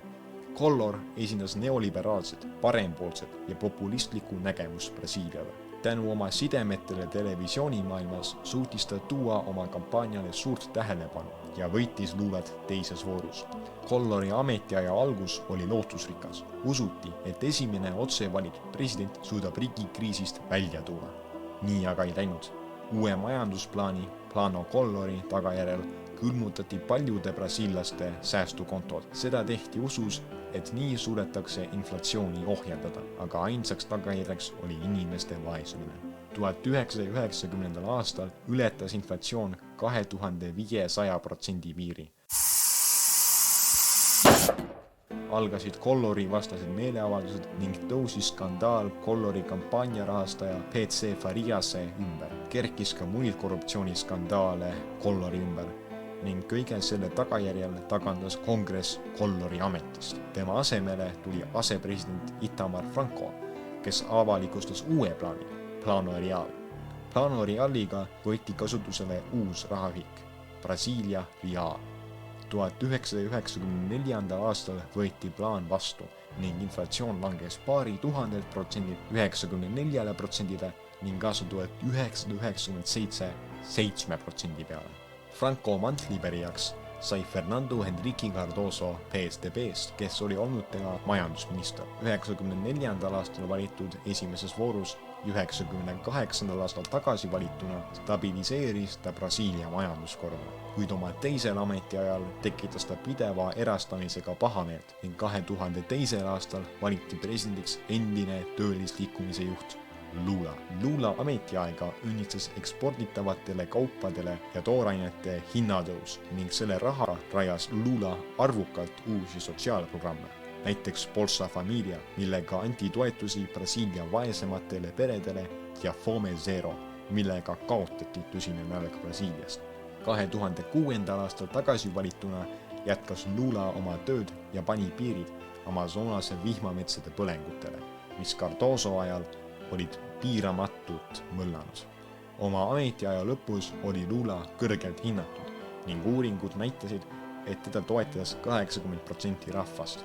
Järgmiseks presidendiks sai esimene naispresident Brasiilia ajaloos, endine linnapartisan ja endine kaevanduste ja energiaminister Dilma Rousseff. Bulgaaria päritolu Rousseff võttis eesmärgiks selgitada välja tõde sõjaväelise diktatuuri kohta. Ta ei suutnud kuigi palju korda saata 1979. aasta amnestiaseaduse tõttu, mis säilis rahvusvahelise surve kiuste. Aga ta asutas rahvusliku tõekomisjoni, mis avalikustas 2014. aastal oma raporti, mille järgi oli 377 isikut seotud inimõiguste rikkumisega diktatuuri ajal. Ning raporti ilmumise ajaks oli neist umbes 100 veel elus. Tõekomisjoni uurimuste tulemusel väideti ka, et Brasiilia diktatuuri tõttu tapeti või jäi kadunuks 434 inimest. Valitsuse tegevuse tagajärjel hukkus neil aastatel ka umbes 8000 pärismaalast. Kuid tõekomisjon ei suutnud midagi reaalselt ette võtta ning 1979. aasta amnestiaseadus kaitses neid, kes veel elavate kirjas olid. 2014. aasta valimistel suutis Roussefi majanduskriisist hoolimata võimule jääda. Kongress aga tagandas ta võimult Lava Jato korruptsiooniskandaali tõttu. Lava Jato skandaal lahvatas 2014.